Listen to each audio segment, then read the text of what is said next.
I see a path to 10 trillion very easily. But as we know, Bitcoin's a lot more than just a metal, an open source project, gold built for the internet. It can do so much more. So, we published that thought piece of the case for 500,000 Bitcoin, but it's conservative. It could be a lot more. We really wouldn't be here having this conversation without Bitcoin. We owe so much to Bitcoin and to the core and all of that. And so if we don't get that right, if we don't protect that as an industry, as investors, as entrepreneurs, as founders, all of the above, we really have nothing, And so it's going to be a very important cause for us to be pushing and supporting going forward. And Bitcoin, at least in our view, is all about empowering the individual. It's really why we built Gemini to get people into the Bitcoin world and this alternative system that we believe creates greater choice, independence, and opportunity. I think once you don't have alternatives or you're locked into a system or jailed into it, that's really not great for the individual and empowerment. The corporate treasury putting Bitcoin on the balance sheet started, right? At some point, those dominoes will continue to fall. And like Cameron said, Fortune 500 companies, all of them will have something, right? And then at some point, a central bank will fall. Central banks, their muscle memory has been to stack gold. Even when they say everything's happening, everything's fine, this is normal, all this money printing, no big deal, this, nothing to see here. Don't listen to what they say, look at what they do. And their balance sheets, they've been stacking gold. Okay, so that behavior, doesn't indicate that everything's okay to me, right? Because they're getting this hard money. And then they'll discover that the hardest money in the galaxy is Bitcoin. So at some point, there will be a central bank that starts putting Bitcoin on its balance sheet. So when you think of, and then it's just bananas, right? And when you think of how early we are in the corporate treasuries doing this, and then the fact that central banks will do this because this behavior, they do it with gold. And if you do it with gold, you are going to do it. It's not an if, it's a when with Bitcoin.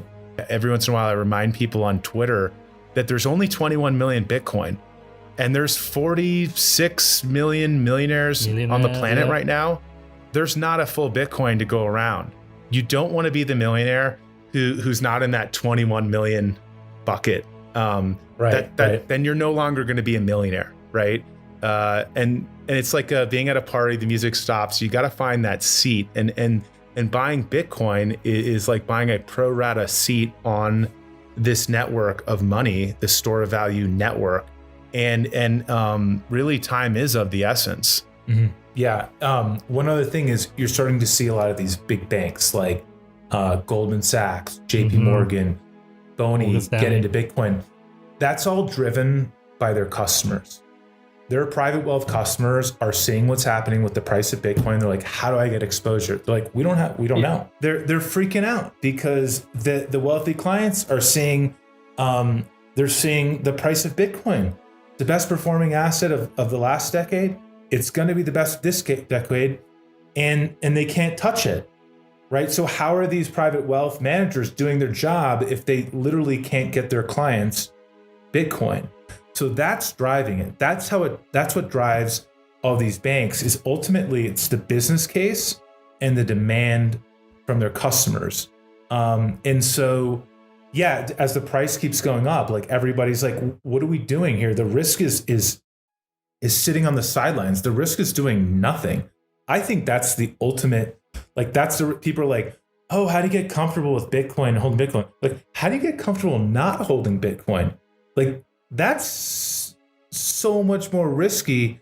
I would never take that bet over the last decade or the next decade or the one thereafter. So like, and that the way I think about it, the way you think about it, Peter, the way Cameron thinks about it, that's rapidly becoming the way everyone thinks about it. They're like, wait, I don't have chips on the table. That's kind of reckless and insane. I think that the US will never outlaw Bitcoin. There's too much precedent that's been set in the courts The coin flip order, which was a CFTC enforcement action, which was upheld in the courts, considered Bitcoin a commodity like gold. We are a New York trust company regulated by the New York Department of Financial Services. There would be so much would have to be undone. And you're talking about like companies that are providing careers, building the economy. Some of them are going public. They're going to become drivers of the stock market. To unroll that back is so unlikely to me. Of course, it's not 0%, but it might as well be.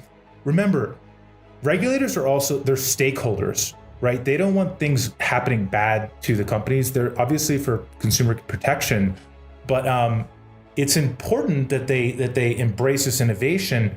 And a lot of times they go back and forth between public service and private practice. And a lot of them may own Bitcoin at this point, and they're part of it. They believe in it. Certainly the DFS believes in the promise of cryptocurrency, Bitcoin, and all of this stuff.